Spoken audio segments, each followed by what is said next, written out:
Ternyata kalau bioflok dikombinasi dengan aquaponik, yang dimana aquaponik di tempat saya ini sudah ada sistem kelasnya, biorasponik, itu masing-masing kelemahan dari setiap sistemnya itu bisa tertutupi. Kalau menjadi pengusaha ikan nila gitu ya, apa yang harus diperhatikan? Itu adalah saya sebut dengan manajemen bapak. Jadi ada 5 hal yang harus dikelola, yang di manage. Atau manajemen bapak istilahnya. Ya. Jadi manajemen bapak. Apa yang di manage?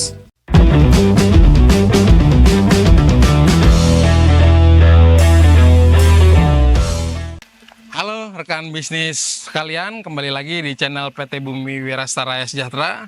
Pada kesempatan kali ini saya sangat berbahagia karena saya sedang berada di daerah Jawa Tengah, tepatnya di Kabupaten Sragen.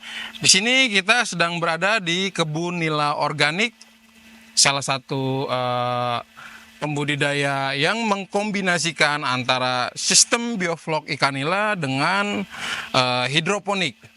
Nah, bagaimana keseruannya dan bagaimana kita akan berdiskusi mengulas sistem ini, kombinasi antara bioflok ikan nila dan hidroponik.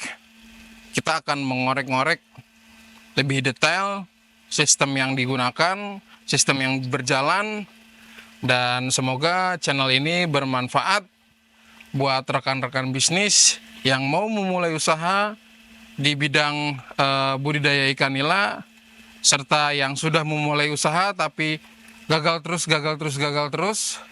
Nah, jangan lupa juga untuk subscribe, like, dan komen serta share channel ini, video ini sekarang juga. Ayo, ikut saya.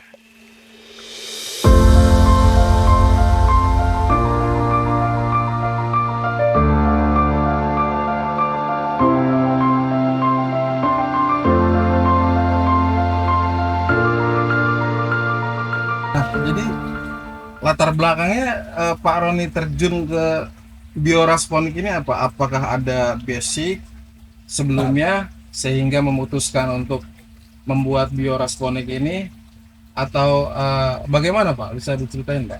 Ya, baik. Jadi saya ini sebetulnya bisa dikata seorang pembelajar, Mas Fandi. Seorang pembelajar yang sedang belajar untuk menjadi pengajar supaya bisa mengajar. Jadi awalnya saya itu pembelajar, Bermanfaat ya. saya pembelajar itu awalnya karena hobi. Jadi sebelumnya itu saya hobi di aquaponik.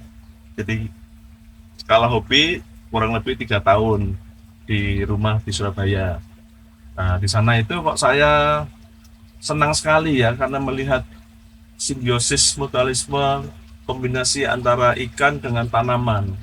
Jadi kalau pulang-pulang kerja begitu ya, melihat ikan, hatinya langsung seneng gitu, Langsung adem ya? langsung adem. Nah, istri saya suka tanaman, jadi kita kombinasi. Nah, lalu ketika saya masuk usia pensiun ini, Mas Fandi, jadi berpikiran, oh berarti harus persiapan masuk masa pensiun. Nah, kemudian kami akhirnya dapat tanah di Sragen ini ya, di Karangnovo. Monggo ya. Dusun Karangnovo di sini ini hanya 80 kakak, ini tempatnya terpencil ini. Tapi 80 kakak Pak. 80 kakak aja ini, dusun terpencil ya, tapi pemandangannya indah ya, karena Ya. banyak sawah-sawah. Betul Pak. Waduh, sangat asri sekali Asli Pak. ya, betul. Nah, saya punya mitra namanya Pak Susilo. Iya. Itu sejak awal yang kami berdua punya visi yang sama, bagaimana mengembangkan wisata edukasi. Pak Susilo backgroundnya adalah petani, dia yang paham banget itu ya, karena dengan yang di pertanian. Saya kan backgroundnya adalah tadi ya, saya seorang pembelajar. Nah, kemudian Pak Susilo itu memberikan ide, Pak, gimana kalau membuat budidaya ikan sistem bioflok. Saya ingat pada saat itu waktu saya dengar bioflok, apa itu bioflok? Wah gitu. Tapi karena saya sekali lagi itu seorang pembelajar, jadi tertarik. tertantang, iya udah bikin. Gitu. Pertama bikin 16 kolam, kemudian bikin 14 kolam. Jadi 30 kolam sebetulnya kita punya biovlog dulunya, Mas Fahmi. 30 kolam itu biovlog semua. Nah, lalu setelah berjalan 2 tahun, kami itu istilahnya sudah mengetahui, memahami, kemudian mempraktekkan, lalu menganalisa, mengevaluasi, lalu membuat suatu kesimpulan bahwa ternyata kalau bioflok dikombinasi dengan aquaponik, yang dimana aquaponik di tempat saya ini sudah ada sistem rasnya, biorasponik, itu masing-masing kelemahan dari setiap sistemnya itu bisa tertutupi. Jadi bioflok kita kan tahu bahwa keunggulannya adalah hemat makan. Tapi untuk menjaga kualitas airnya itu kan sedikit kompleks, rumit. Nah, itu bisa diatasi dengan bagaimana di sistem ras. Sistem ras kontrol kualitas airnya itu sangat enak sekali. Tapi kekurangannya investasinya mahal. Betul. Nah, karena apa mahalnya? Karena ketika memurnikan air yang dimurnikan itu kan dikeluarkan tuh dari wadah budidaya ikan. Terpaksa harus bikin chamber baru, wadah baru. Di sana ada filter mekanis, ada biobol, kaples dan seterusnya. Ini mahal. Nah, hitung-hitung itu 3 kali lipat investasinya dibandingkan dengan bioflok. Sangat lumayan. Lumayan. Nah, gimana ya kekurangannya ini investasi mahal? Supaya nggak mahal-mahal amat ya. Mahal boleh lah, tapi jangan mahal-mahal amat. Maka aquaponik ini kan punya sistem filtrasi juga lewat akar tanaman. Ya, betul, Pak. Nah, gimana nih kekurangannya yang ras itu ditutupi oleh aquaponik. Ya. Nah, keuntungannya aquaponik apa? Dapat keuntungan ganda. Ya. Dapat panen ikan, dapat ikan sama sayuran. Nah, kekurangannya aquaponik apa? Kekurangan aquaponik makanya nggak hemat tuh, ditutupi sama bioflok. Jadi mantap itu ya. Jadi saling gitu Pak ya. Saling menutupi masing-masing kelemahan dari sistem. Sangat menarik sekali nih pemirsa. Betul, jadi pada hari kemarin dan hari ini kan ada kelas pelatihan ya di tempat Bapak ya. Betul. Dan kemarin kita juga sudah mendengar bahwa di sini Bapak punya program unggulan nih. Betul. Menurut saya sangat menarik buat pemirsa semua atau penonton PT Bumi Wirasaraya untuk ditiru maupun untuk dicatat baik-baik nih. Nah, jadi program unggulan atau sistem unggulannya itu adalah program Bapak ya Pak ya? Oh ya. Ya, jadi Bapak itu kemarin tuh saya ingat adalah benih, A-nya aerasi, P-nya pakan, A-nya lagi air dan K-nya kolam. Nah, sangat menarik tuh pemirsa. Bagaimana Pak? Bisa dijelasin lebih detail dan singkat Pak? Ya terima kasih ya. Itu kalau disebut dengan program ya. Ya saya pikir boleh juga ya. Itu sebetulnya salah satu cara saja. Model Pak ya. Model. Cara supaya kita mempermudah mengingat. Kalau menjadi pengusaha ikan nila gitu ya, apa yang harus diperhatikan? Itu adalah saya sebut dengan manajemen Bapak. Jadi ada 5 hal yang harus dikelola, yang di-manage. Betul. Manajemen Bapak istilahnya. Ya, jadi manajemen Bapak. Apa yang di-manage? Yang pertama benih. Nah, benih. Karena pertimbangannya kalau kita tidak bisa memanage benih, itu kalau kolam habis panen lalu lama kosong, itu tentunya kan mengganggu produktivitas. Betul Pak. Nah, itu harus dipikirkan supaya benihnya itu segera bisa mendapatkan setelah panen. Karena seringkali itu saya panen gitu ya, awal-awal nggak menduga itu mau order ke biasanya yang suppliernya itu, ternyata mereka kosong. Oh, kendalanya itu Pak. Iya, karena kan waduh, gimana ini ya? Berarti ini kan belajar dari pengalaman. Betul. Berarti tidak boleh punya satu nih, harus punya beberapa. Nah, hal-hal yang simpel seperti itu. Dengan berjalannya waktu pun kita juga, oh ternyata benih itu ada yang kualitasnya bagus, ada kualitasnya kurang. Ya, ya. Itu juga perlu ditahu, perlu Perhatikan, Pak, dimanage. ya. Betul.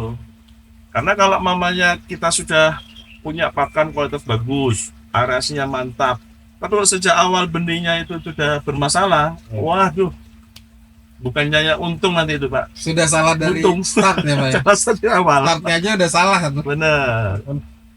Nah, syukurnya itu saya support ya sama Suri Tani Pamuka ya.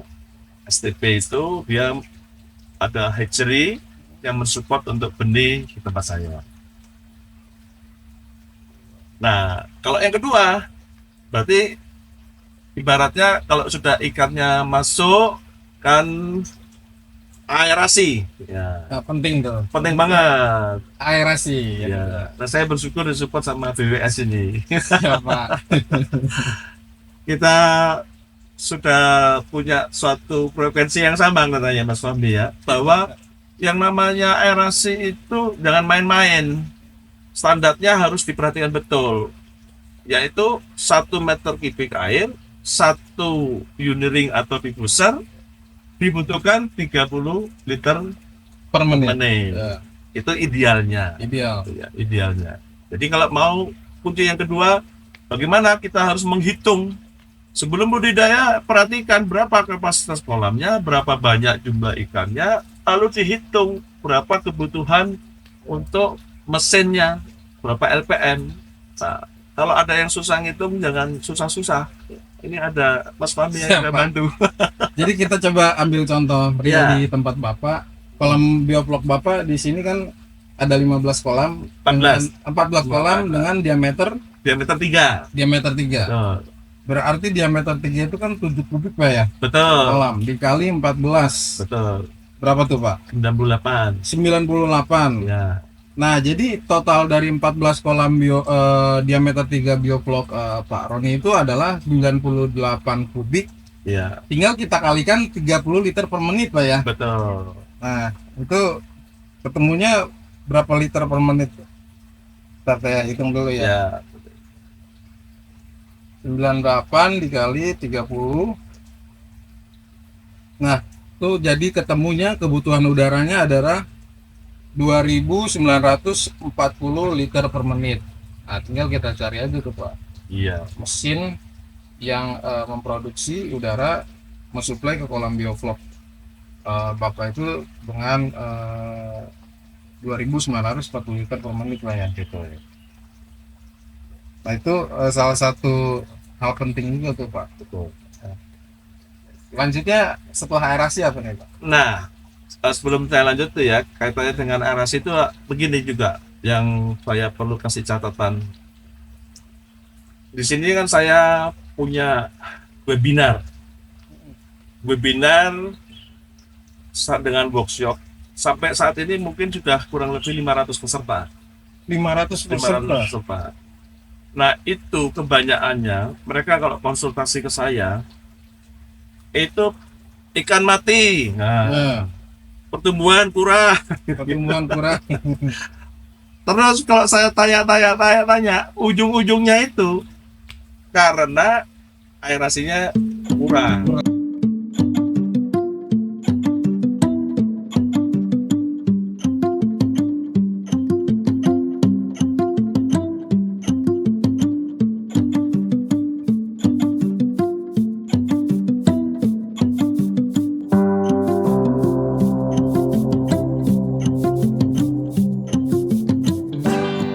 Betul. Jadi ada contoh misalnya ada satu diameter 3. Juga ini ngitung tebar padatnya yang kurang benar. Ada yang Kurang tepat, Pak, ya? kurang tepat. Ya. Diameter 3 dimasukin 1.600. Wah, gimana itu ngitungnya 1 meter? Wah, itu kan.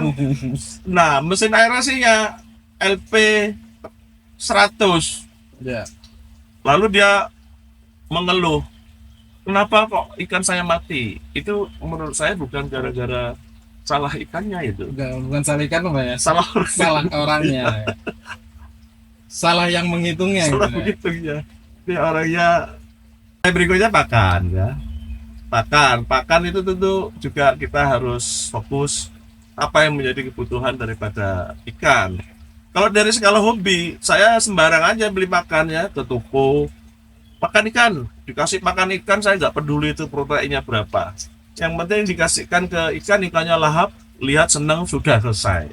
Tapi kalau sudah masuk ke skala usaha, oh itu harus benar-benar proteinnya dilihat. Ya harus pas ya, Pak. Pas. Nanti sekali lagi saya berterima kasih kepada STP. Nah, STP itu sampai saat ini mendampingi ya dari awal sehingga saya bisa menguasai apa yang menjadi kebutuhan untuk budidaya ikan nila. Karena STP itu mendukung bukan hanya mengirim pakan, tapi ada tim teknisi yang rutin kemari untuk memberikan konsultasi. Oh, rutin Pak ya. Rutin, bahkan bawa mobil lab ya untuk ngecek kualitas air dan seterusnya. Nah, bicara kualitas air, ini yang A itu, yang berikutnya itu Pak, Iya, iya. yang kualitas air. Supaya mudah mengingat, itu saya singkat jadi topan. Apa tuh Pak? Topan. Nah, topan itu kan TOPAN. Ya. Nah, kalau bisa mengendalikan topan, itu beres artinya. Budidayanya mantap. Kayak avatar Pak ya. Kayak apa? Mengendali air. Tapi ini untuk mengendalikan kualitas bioflok nih. Iya, kualitas air.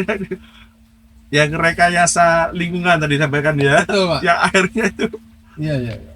memenuhi kriteria standar minimal buat budidaya ikan. Pertama T harus memperhatikan temperaturnya. Oksigen, O-nya itu oksigen terlarut. P-nya pH. Kemudian A-nya itu amonia. N-nya nitrat dan nitrit. Jadi pantau yang utama ini, yang lainnya ada juga perlu diperhatikan, tapi menurut saya cukup yang 5 utama ini. Berarti B, A, P, A, K. K berarti yang terakhir kolam ya. Kolam Pak. Kolam dalam artian di sini kita memanagenya itu mulai dari awal untuk pemasangan kolamnya, pemilihan jenis kolam terpalnya. Kemarin ada peserta workshop juga mengatakan di sini, Pak, kolam saya belum setahun, 2 tahun sudah bocor, begitu. Ini kualitas punya Bapak apa ini? Saya sebut kalau membuat bioflok ya harus pakai kolam terpal yang HDPE. Nah, DPE punya saya ini sudah masuk tahun ketiga, oke-oke saja. Gitu. Jadi pemilihan kolam, memanage gitu ya, bagaimana mulai dari irigasi dalam tanda petik kaitannya dengan air masuk, kemudian juga air keluar, berikut juga dengan untuk jalur udara misalnya, itu juga harus dibikin sedemikian rupa. Ya, Mas familiar di sini kan tempat saya rapi ya, karena sudah Rapi memang banget ya Pak. ya memang kita sudah manage sejak awal bagaimana kolam itu untuk 3 hal. 1, kualitasnya bagus, keamanan, kemudahan, ini yang penting. Mudahan Pak ya. Iya, bagaimana kolam itu ditata sedemikian rupa supaya nanti yang kerja itu juga jadi Enak, gampang. Kalau kerja sulit, mereka nanti nggak kerja. Iya, iya. Ya sangat menarik sekali penonton Pt Bumi. Jadi program Bapak itu harus benar-benar detail kita melakukannya agar supaya sistem bioflok kita berjalan dengan sukses gitu Pak ya. Oh, Nah kemudian tentunya balik lagi yang di pertanyaan tadi Pak, sebelumnya Bapak awalnya itu kan dari hobi ya Pak ya, betul, di rumahan. betul. Jadi masih aktif kerja, sekarang hobi. Nah ujuk-ujuk nih atau tiba-tiba membuat ini Pak. Ya. Nah ada pertama itu ada kendala nggak Pak, dan tantangan yang sangat besar gitu sampai saat sekarang ini udah ya kalau dibilang sih sukses dan keren banget menurut saya. Ya, kendala terbesar menurut saya, kendala itu banyak ya, tapi kendala terbesar itu menurut saya adalah kekurangan pengetahuan. Ya. Menurut saya awalnya begitu. Jadi banyak hal-hal dalam tanda petik kebodohan yang saya miliki itu karena kurangnya pengetahuan. Jadi artinya misalnya hal yang sepele ya. Eh, Pertama itu saya tidak memperhatikan adanya genset. Genset tuh. Genset. Genset itu saya asal beli. Jadi tidak memperhatikan kualitas. Padahal saya kan katakan ada kualitas keamanan kemudahan. Genset beli yang ekonomis, tapi kualitasnya biasa-biasa saja. Nah, satu kali lampu mati 8 jam itu Pak. 8 jam. Oh, genset nyala 4 jam. 4 jam. Nah berikutnya 4 jamnya lagi tambah aerasi. kan aerasi. Nah, kemudian gimana tuh, Pak? Oh itu ratusan kilo Pak. Ratusan kilo. Waduh. Ratusan kilo. Jadi wah itu pengalaman. Makanya saya di workshop saya kan punya singkatan pengusaha. Ya, bagaimana pengalaman saya itu supaya tidak terjadi kepada yang lain yang menjadi pengusaha. P-nya ya. Kalau mau usaha ikan nila, P-nya harus cari pasarnya dulu. Gitu.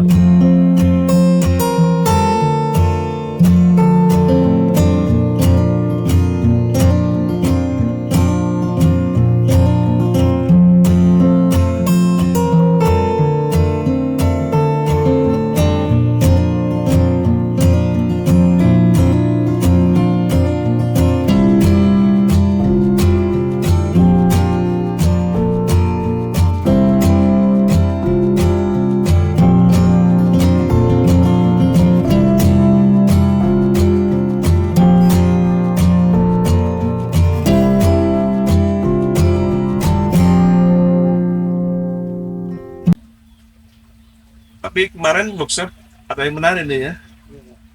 Ada yang nggak perlu cari pasar, tapi sudah bangun 270 kolam diameter 6. Itu niatnya berarti di feeling aja. Oh ini memang ada yang begitu ya. Tapi simpelnya pasar. Kemudian yang kedua E kan Mbak. E itu elaborasi. Nah elaborasi ini maksudnya banyak hal yang didalami, terutama di kualitas air tadi. Bagaimana pembentukan vlog itu nggak gampang. Nah untungnya, nah ini saya disupport sama Bluecore. Ya Bluecore itu produk yang bagus menurut saya.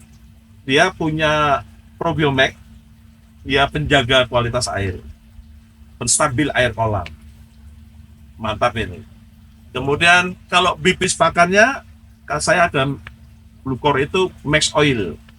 Kalau ada ikannya sakit, bibisnya diganti dengan Aquacure. Jadi airnya nyaman. Nah, jadi elaborasi pendalaman bagaimana menjaga kualitas air, lama kelamaan kita akan tahu pemakaian produk yang terbaik. PE kemudian N-nya itu nila. Nah, cari nila yang jenis yang bagus bibitnya. Nah, G-nya itu genset Pak. Makanya saya tulis itu genset. Genset masuk ke situ. Punya utility, ya utilitas dari kolam, utilitas dari UD ring. Nah tadi kemarin saya dengerin itu ternyata di booster itu banyak kelebihannya ya. Betul, Pak. Maka saya berpikir kelihatannya nanti akan saya ganti deh dengan Ya, UD ring dengan booster. Karena perawatannya ternyata dia tidak membuat buntu ya. Ya. Kena tekanan udara dia istilahnya melontar kotoran. Fleksibel dia Pak. Wis, mantap. Nah itu berarti utility. Ketemu lagi nih. Makanya saya dikatakan di awal saya adalah seorang pembelajar yang sedang belajar Pak. Ya. Supaya menjadi pengajar, supaya bisa mengajar. Utility ya. Kemudian S-nya itu sikap. Sikap. Nah pengusaha itu harus punya sikap apa? Sikap TOP, saya singkat supaya gampang. T-nya tentara. Kalau yang tentara itu harus ingat disiplin. O-nya olahragawan. Kalau olahragawan itu biasanya cermat. Dia kalau makannya dihitung, nutrisinya supaya cukup, ototnya terbentuk dan seterusnya. Nah, P itu petani, pantang menyerah. Ya. Ulet. Jadi kalau mamanya mau jadi pengusaha ikan nila, itu harus disiplin, cermat atau teliti untuk melihat tek-tek ini, kemudian pantang menyerah. Itu yang S ya berarti ya pengusaha. Nah kemudian yang Berarti A kembali lagi ke air. Hanya hambatan. Nah, hambatan itu, jadi jangan cari lokasi yang nanti potensi diterjang banjir. Wah, betul. Ini dulu saya kena petir ini Pak. Itu kan sisa pohonnya tuh. Oh, itu pohonnya ya, Pak? Nah, itu juga hambatan itu. Jadi saran saya kalau Bapak Ibu untuk mau membangun kolam, cari jangan sampai potensi kena petir. Ini bukan pohon saya, ini pohon sebelah. Oh, gitu, Pak. Nah, dia itu kena ke listrik saya jadi konslet, aeratornya rusak semua itu jadi. Waduh, nah itu hal yang penting juga. Nah, sih, itu Pak. hambatan. Nah, itu perlu dipikirkan. Terus yang terakhirnya adalah aerasi lagi. Kembali lagi ke Ke aerasi ya. BWS. Nah, itu aerasi. Spesialisnya aerasi. Kembali lagi aerasi menjadi sangat penting. Penting. Dan dari pengalaman yang tadi kendala yang Bapak alami itu saya mengambil 2 poin, Pak. Yang pertama itu pengetahuan, Pak ya. Pengetahuan, Jadi betul. sebelum kita terjun langsung, kita harus tahu dulu, Pak. Iya, Harus tahu dulu, terus kemudian setelah tahu memahami, betul. nah baru mempraktekkan. Mempraktekkan. Iya. Dan poin yang keduanya adalah kita jangan cuma melihat unit itu murah saja, Pak. Betul. Kualitas untuk jangka panjangnya. Betul. Kalau murah tapi masalah kedepannya berat gitu kan, terkait kematian ikan, nah itu menjadi problem yang sangat berat juga gitu, Pak. Jadi dari di awal kelihatannya ngirit, tapi jangan panjangnya ngorot, Nah, itu. ataunya boros. Terus ya. Iya. Nah, Pak, di sisi ada apa namanya pengalaman yang tadi Bapak sebutkan itu tentunya pasti sekarang sudah memetik buahnya nih, Pak. Ya, Nah, jadi keuntungan untuk bioflok dikombin dengan hidroponik itu apa, Pak? Keuntungan yang paling menonjol, Pak? ya. Kalau di budidaya ikan ini kan kita memperhatikan 2 ya, untuk FCR sama SR. Nah, ketika kita mengkombinasikan itu, jadi FCR-nya itu jadi lebih rendah, Pak. Nah, SR yang dulunya saya itu tidak sampai bisa mencapai 90, sekarang SR ya bisa mencapai 90. Bisa mencapai 90 ya, hasilnya. Nanti mudah-mudahan dengan lebih lama, ini kan saya biorasponik kan baru ya, baru kurang lebih baru sebulan. Bulan ya. Nah, mudah-mudahan nanti ini bisa SR-nya jadi, saya harapkan rasanya lebih baik. Lebih baik lagi. Karena saya berprinsip jangan harap untuk mendapatkan hasil yang beda kalau melakukan dengan cara yang sama. Nah, saya tidak mau setelah 2 tahun loh ada bioflok, ada aquaponik kok ke 90 aja berat, karena iya SR-nya itu kan banyak yang mati karena gangguan alam, hujan dan seterusnya. Ini banyak perbaikan yang sudah dilakukan. Dulu tanpa atap, sekarang sudah ada atap. Iya. Nah, mudah-mudahan dengan biorasponik targetnya 95%. 95%. Selanjutnya ini, Pak. Bioflok dikombin dengan hidroponik. Nah, untuk kualitas ikannya itu sendiri gimana, Pak? Dan kualitas hidroponiknya, Pak. Kemudian tentunya respon pasar nih, Pak, yang terpenting nih, Pak. Gimana untuk sistem ini, Pak? Ya, kalau produknya, karena saya baru nyoba 1 bulan kan, Pak. Mas 1 bulan, Omni. ya? Iya, jadi belum, Oh, belum ya terlalu ongoing gitu, Pak, ya? betul, belum kelihatan hasilnya ya, Iya, karena iya. kan budidaya kan butuh experience-nya kan Ya, betul. 4 bulan. Nah, kebetulan yang saya coba di biorasponik ini dari ikan yang masih kecil-kecil. Iya. Tapi secara 1 bulan ini, saya yakin kalau yang secara teori ya, secara logika, pasti kualitas airnya akan lebih bagus. Betul. Karena filtrasi daripada airnya itu berlapis Ya. dari mikroorganisme yang ada di kolam bioflok, kemudian ada yang di rasnya, kemudian yang di akar tanamannya. Itu pasti nanti akan berefek kepada SR-nya. Tapi kalau mamanya kualitas ikannya saya kira ya sama aja ya, karena kan pakannya tetap. Iya, Tapi ini saya hanya ingin menaikkan produktivitas untuk di SR-nya. keren, Sama sayur tentunya. Ya. Itu tambahannya. keren, keren. Jadi combine bioflok dengan saya hidroponik itu menjadi salah satu penghasilan tambahan ya. Memanfaatkan lahan. Nah, kemudian Pak, jadi 2 hari ini kita ada pelatihan ya Pak untuk peserta yang saya tanya-tanya kemarin tuh dari berbagai macam daerah Pak ya. Bahkan ada yang dari Kalimantan Ada yang dari Kalimantan. ke Jawa Tengah, ini luar biasa Pak. Nah jadi kenapa Pak bisa ada niat untuk berbagi, sharing gitu kan? Nggak, ini bahan baku saya nih nggak mau saya share ke orang-orang gitu kan. Nah ini malah sharing ini Pak. Oh, iya iya iya. Maksudnya kenapa kok saya mau berbagi ilmu? Ya betul Pak. Oke. Nah, maksudnya ya itu tadi ya. Karena kan awalnya saya dari pembelajar tuh. Waktu saya jadi pembelajar itu banyak orang-orang yang ngajarin saya. Begitu, Pak. Ada yang gratis, ada yang saya juga bayar waktu belajar itu. Nah, sebagai ucapan terima kasih sebetulnya, Pak, buat orang-orang yang sudah ngajarin saya. Jadi saya habis terima, saya juga harus kasih. Jadi sesimpel itu sebetulnya. Dan latar belakangnya peserta itu Ah, latar belakang Iya. maksudnya peserta ini. iya, apa memang mereka sudah punya kolam sebelumnya, kolam tradisional, kemudian ingin beralih ke modern seperti Pak Roni ini, atau dari pengusaha yang ingin ini, atau gimana Pak? Nah, contoh aja seperti yang hari ini ya. Itu ada guru SMK. Guru SMK datang ke sini. Betul. Ini ada yang dari Samarinda, ada yang dari Kendal. Sama Kendal Jawa deket ya, Samarinda kan jauh tuh. sama Guru SMK. Terus berarti kan pendidik nih. Iya kan? Ada juga yang belum punya kolam. belum punya kolam, Kan? tapi langsung belajar. Ya, karena dia masuk masa pensiun. Berpikir, apa ya idenya, apa yang harus saya lakukan? Oh ya dah, sudah. Lalu dia gabung. Ada yang sudah punya kolam, tapi yang konvensional, pengen yang lebih modern. Terus ada yang sudah pengusaha di sini punya 300 kolam. 300 kolam, langsung 300 kolam tuh Pak. Dia sudah budidaya tahunan juga loh, Pak. Oh, sudah budidaya. Nah, sudah budidaya 300 kolam. Kolamnya 3x5, tinggi 1 meter. Berarti kolamnya besar itu, 15 meter kubik.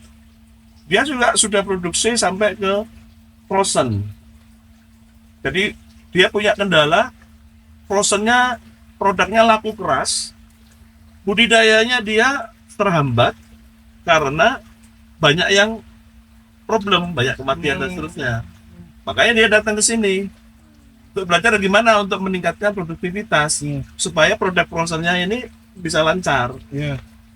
Tentunya mungkin sangat tertarik Pak dengan program bioflok dan hidroponik. Betul. Dan itu Pak, untuk peserta itu biasanya tuh Pak, sebagai pemula nih banyak kesalahan yang dilakukan Pak ya. Betul.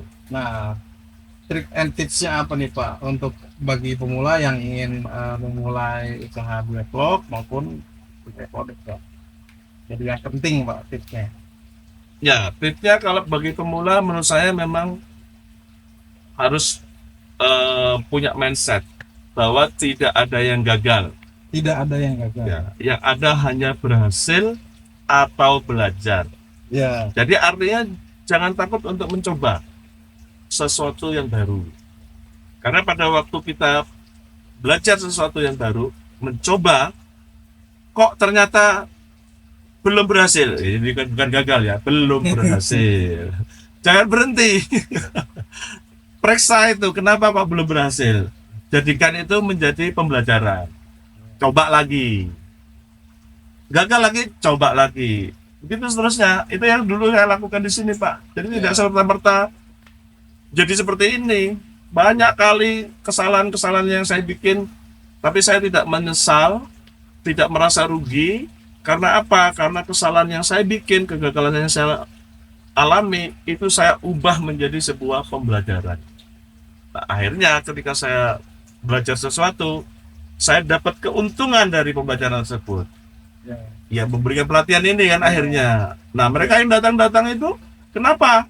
Sudah budidaya sekian lama, sudah lebih canggih, lebih besar dari saya. Karena mahalnya dari sebuah pembelajaran. Ya, jadi begitu penonton pemirsa ya.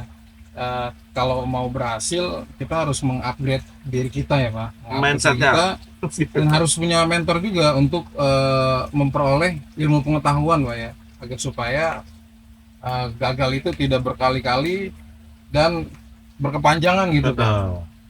Nah Pak, selanjutnya rencana ke depan harapannya Bapak mau gimana nih Pak untuk kebun nila organik di Kabupaten Sragen ini Pak? Ya, sesuai dengan visi yang saya miliki ya sejak mendirikan kebun nila ini. Karena memang fokusnya kan wisata edukasi. Jadi saya harapannya itu saya bisa memberikan kontribusi ya, entah itu sedikit atau banyak, untuk bisa bukan hanya mengembangkan potensi alam yang ada di kebun nila ini, tapi juga potensi manusianya. Makanya di sini Bapak Ibu teman-teman semua, kalau ada yang tertarik untuk mengembangkan potensi diri dan mengembangkan potensi budidaya ikan nila, boleh gabung dengan saya. Saya tidak akan segan-segan untuk berbagi, untuk bagaimana menjadi sukses, supaya budidaya ikan nila ini tambah lama tambah banyak, tambah marak. Ya. Karena kita tahu bersama bahwa pemerintah saat ini kan sedang menggalakkan untuk mengatasi stunting. Betul Pak. Nah, dan sudah dikatakan bahwa ikan adalah pilihan sumber protein yang sangat baik. Ya. Saya dorong. Jadi ikan nila menjadi tren baru. Tren baru, betul. Pembudidaya di Indonesia. Ayo jangan sampai ketinggalan nih para penonton untuk membuat produksi ikan nila dan memproduksi semakin banyak lagi mengatasi stunting di Indonesia. Oke Pak, sangat menarik sekali obrolan kita pada kali ini. Semoga nanti ada part keduanya, part ketiga yang lebih detail lagi mengenai sistem yang Pak Roni buat ini. Terima kasih untuk penonton yang sudah menonton video ini sampai akhir. Dari saya dan dari Pak Roni cukup sekian. Kami ucapkan terima kasih. Jangan lupa like, share, and subscribe. Terima kasih Pak Roni. Terima kasih.